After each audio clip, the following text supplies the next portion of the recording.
কিন্তু তোকে আমি এই আশীর্বাদ করছি যে মর্তলোকে আমার পূজার একটি অংশ তোর উদ্দেশ্যে নিবেদিত হবে যুগে যুগে, এবং আমার এই রূপ মহিষাসুরমর্দিনী রূপে পূজিত হবে এই জগৎ সংসারে।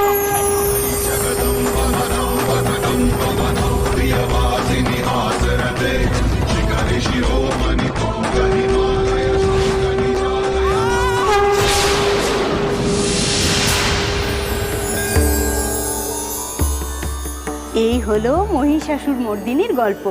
পিতৃপক্ষের অবসান ঘটিয়ে দেবীপক্ষের শুভ সূচনা হলো। পুজো সম্পন্ন হয়েছে মা।